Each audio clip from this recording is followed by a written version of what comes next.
Welcome to our GCF and ET, our greatest common factor and easy trinomial lesson today. So first we're just going to have that snapshot. This is where you should be at the moment. We've looked at 2 of the 5 different factoring types, and we're going to blend them today just to make sure that you have a good understanding, because if you get too far behind, it becomes really difficult to catch up. So every time we look at a polynomial and we're going to factor it, we have to ask ourselves, is there a greatest common factor? And if there is, we need to take that out and factor it that way. If not, the only other type you know right now is the easy trinomial. So we need to find 2 factors of the constant that add up to give us that linear term that's there. So we'll start here, first of all, with this trinomial. There's no greatest common factor, so we know it's an easy trinomial, so we can set that up, all positive terms. And the 2 factors of 36 that add up to 13 are 4 and 9. Greatest common factor, absolutely. Largest number that divides evenly into 14, 2, and 18 is 2. We divide, oh, I forgot the variable.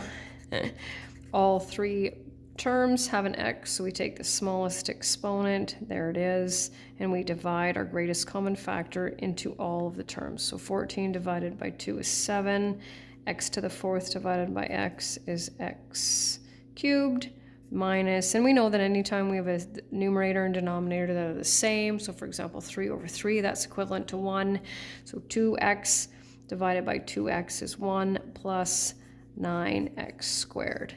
And if you have the answer key, you can take a look at that. If not, you can also double check to make sure that this times this equals this times this equals this, and this times this equals this. Next one, no greatest common factor, has to be an easy trinomial. Once again, we're dealing with 36, but our signs are a little bit different. So because I need a negative product, I have to have one of each. And my factors of 36 that will add up to negative 16 are negative 18 and 2. At this stage, when we have a binomial, we know that it can be an easy trinomial because, of course, we only have 2 terms. So it means there must be a greatest common factor involved. So we'll just take that out. Whoops, made a mistake there. That should be b cubed. There we go. Next up, 1, 2, 3 terms, no greatest common factor, so we're dealing with another trinomial. N, both need to be negative in order to get a positive product and a negative sum. So there we are. Greatest common factor with this one.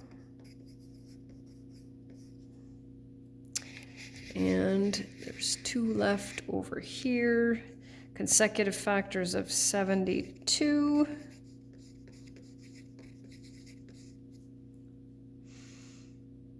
And then the last one, 3 terms, but 3 divides evenly into all of them. And we are left with that one. Okay, so now what we're going to do with this part is we're going to identify the types. There's only 2, GCF and ET. So we're going to factor them, and then we're going to indicate the type. So if it's a greatest common factor, we're going to write GCF, and if it's an easy trinomial, we're going to write ET. So 20 divides evenly into both of those terms. And GCF. Nothing divides evenly into these 3, so once again, we're dealing with a trinomial.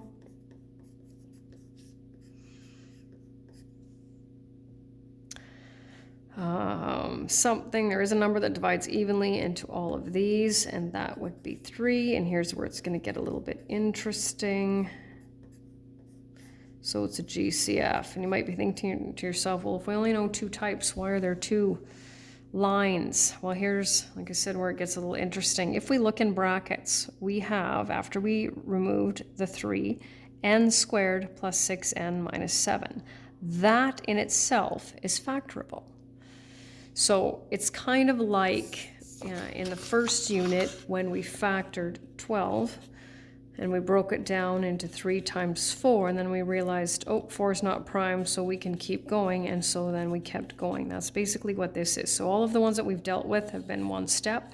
This is our additional step. So what we have to do now is we have to treat n squared plus 6n minus 7 as its own individual fracturing question. So what we need to do is find 2 numbers that multiply to give you -7 and add to give you 6. And since 7 is prime, there are only 2 factors of 7.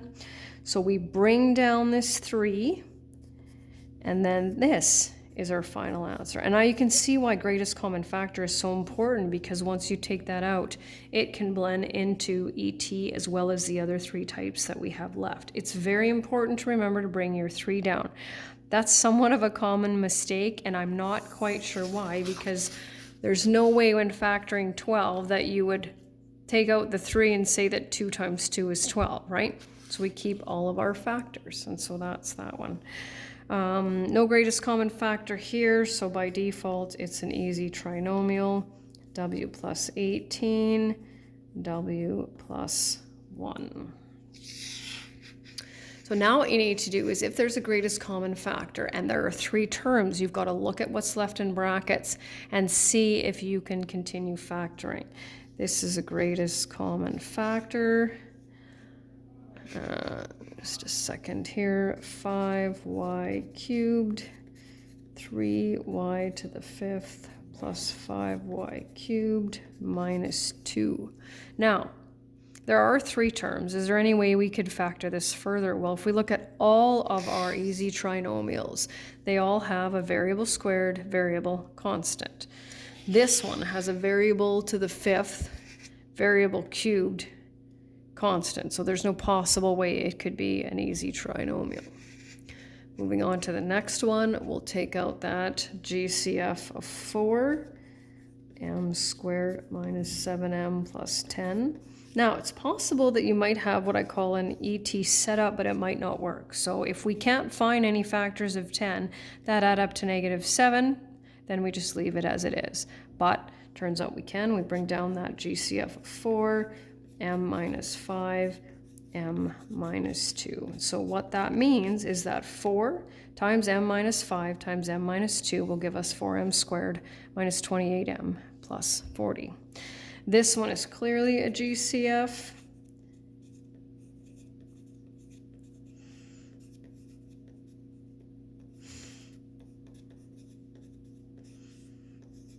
And then our last one is a GCF. We'll take out that 4. And it has an ET setup. Can we take the factors of 7, which are 7 and 1, and subtract them to get a 3? No, we absolutely can't. And so that is where that one ends. And that's the end.